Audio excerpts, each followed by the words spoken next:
Welcome to Mala சமையல். இப்போ நம்ம பார்க்க போகிறது வந்து முருங்கைக்கீரை பொரியல்.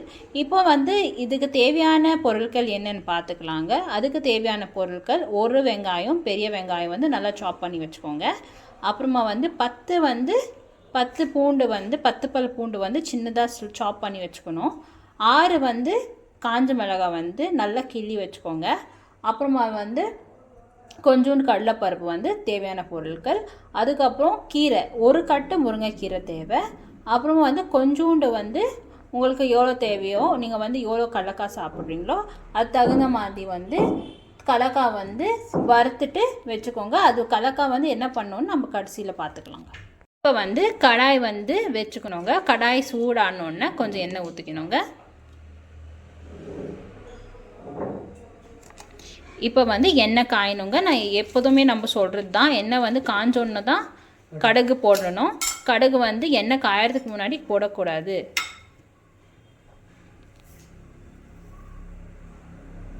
இப்போது எண்ணெய் காஞ்சிடுச்சுங்க. இப்போ வந்து கடுகு போட்டுக்கலாம். கடுகு பொரிஞ்ச உடனே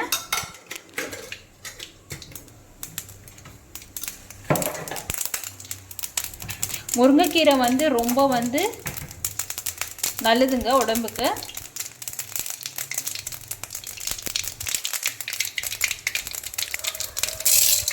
கடலைப்பருப்பு போட்டுக்கோங்க.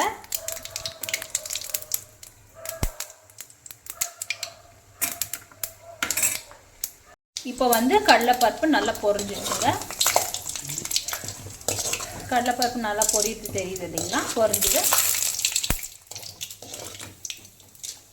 இப்போ வந்து வெங்காயம் பூண்டு வந்து காஞ்ச மிளகாய் வந்து வச்சுருக்கோங்களா, அது எல்லாத்தையும் போட்டு நல்லா வதக்கிக்கோங்க.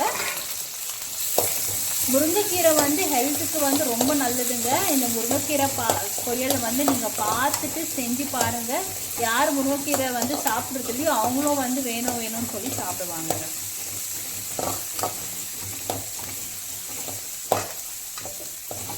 இப்போ வந்து முருங்கைக்கீரையை வந்து நல்லா இப்படி முறுக்கிட்டு போடணுங்க. ஏன் முருங்கைக்கீரையை வந்து இப்படி முறுக்கிட்டு போடணுன்னா வயிறு வலி வந்து வராதுங்க. இது வந்து முருங்கைக்கீரை வந்து ஃப்ரெஷ்ஷாக சாப்பிட்றது நல்லதுங்க. இந்த மாதிரி நம்ம பொரியல் செஞ்சு சாப்பிடலாம். இந்த பேரில் இதை முருங்கைக்கீரைன்ற பேரில் தான் மொரிங்கா பவுடர் அப்படின்னு விற்கிறாங்க.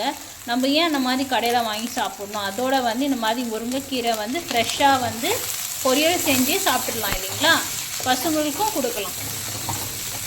இது ரிச் இன் அயனுங்க முருங்கைக்கீரை. உங்களுக்கு எப்படி இது வந்து உங்களுக்கு டேஸ்ட்டு எப்படி இருக்குதுன்னு சொல்லிட்டு இது வந்து நாங்கள் செஞ்ச உடனே நீங்கள் ட்ரை பண்ணிவிட்டு கமெண்ட் பாக்ஸில் கண்டிப்பாக எங்களுக்கு வந்து கமெண்ட் பண்ணணுங்க.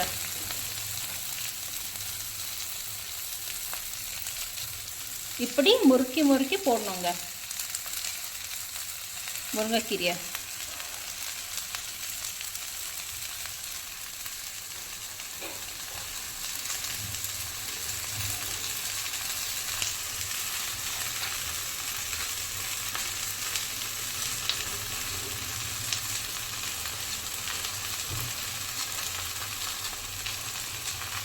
முருங்கைக்கீரை பொரியல் வந்து ரொம்ப ஈஸிங்க.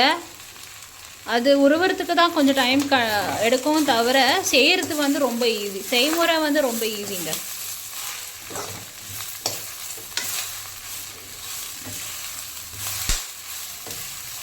முருங்கைக்கீரை வந்து சாம்பார் சாதத்துக்கு ரொம்ப ஆப்ட்டுங்க. சில சமயத்தில் வந்து முருங்கைக்கீரை வெறும் சாப்பாடில் கூட அப்படியே ஒயிட் ரைஸில் பிசைஞ்சு சாப்பிட்லாங்க. பாருங்கள், நல்லா வதக்கியாச்சு. இப்போ வதக்கிட்ட உடனே உப்பு சேர்த்துக்கணுங்க. தேவையான அளவு உப்பு, உங்களுக்கு எவ்வளோ தேவையோ அவ்வளோ உப்பு சேர்த்துக்கணுங்க. இதுக்கு வந்து கல் உப்பு சேர்க்கக்கூடாதுங்க. ஏன் கல் உப்பு சேர்க்கக்கூடாதுன்னா ஈஸியாக கரியாது இதில். ஸோ எப்போதுமே இதுக்கு வந்து டேபிள் சால்ட் தான் யூஸ் பண்ணணும்.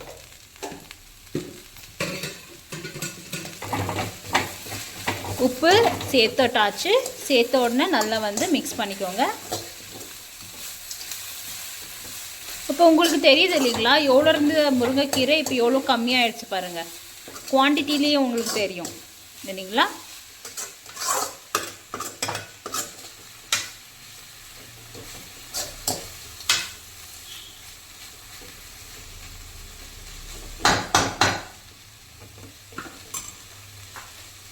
இப்போ வந்து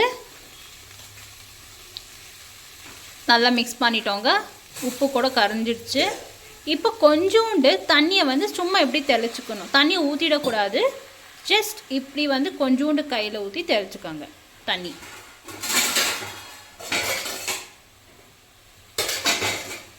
வந்துங்க இப்போ வந்து நம்ம வந்து ஸ்லோ பண்ணிடணும். ஃப்ளேமை வந்து ஸ்லோ பண்ணிவிட்டு இப்போ வேகிறதுக்காக நம்ம வந்து இதை மூடி போடணுங்க. கொஞ்ச நேரம் வெந்தோடனே பார்க்கலாங்க. பாருங்க இப்போ வந்து நம்ம வந்து மூடி போட்டிருந்தோம் இல்லைங்களா முருங்கைக்கீரைக்கு வேகிறதுக்கு. இப்போ பார்த்தீங்கன்னா வெந்துடுச்சு. இப்போ உங்களுக்கு எப்படி தெரியணும் முருங்கைக்கீரை வெந்துடுச்சுன்னு உங்களுக்கு எப்படி தெரியணுங்களா, இப்போ நீங்கள் பார்த்தீங்கன்னா கலர் பார்த்தீங்கன்னா சேஞ்ச் ஆகிருக்கு இல்லைங்களா. இந்த கலர் வந்தோன்னா நீங்கள் வந்து ஆயிடுச்சு வெந்துடுச்சு அப்படின்னு நம்மளுக்கு தெரிஞ்சிடும். நம்ம சொல்லியிருந்தோம் இல்லைங்களா இந்த கலக்காய் வந்து நம்ம வந்து வறுத்து வைக்கணும் அப்படின்னு. நீங்கள் எவ்வளோ கலக்காய் போடுறீங்களோ அவ்வளோவும் டேஸ்ட்டாக இருக்கும் முருங்கைக்கீரை பொரியல். இப்போ வந்து நம்ம வந்து இந்த கலக்காய் வந்து வறுத்துருக்கோம் இல்லைங்களா, அந்த கலக்காய் வந்து நல்லா வந்து பொடிச்சிட்டு அது வந்து நல்லா இடிச்சுக்கணுங்க. அது இடித்த கலக்காய் வந்து இப்போ முருங்கைக்கீரையில் சேர்த்துட்டு முருங்கைக்கீரையில் வந்து இந்த கலக்காய் வந்து கலக்காய் வந்து இடிச்சது வந்து இதில் போட்டிருக்கோங்க. ஸ்டவ் ஆஃப் பண்ணிடணுங்க. ஸ்டவ் ஆஃப் பண்ணிவிட்டு இது நல்லா கிளறிக்கோங்க. ஏன்னா கலக்காய் வந்து அடி பிடிச்சிக்கோங்க போட்டால் ஸ்டவ் ஃப்ளேமில் வச்சா. அப்புறமா வந்து உங்களுக்கு கலக்காய் வந்து சில பேருக்கு கலக்காய் பிடிக்காது இல்லைங்களா, ஸோ அவங்களாம் வந்து தேங்காய் கூட சேர்த்துக்கலாங்க. விருப்பப்படி உங்களுக்கு என்ன தேவையோ அதை சேர்த்துக்கலாங்க.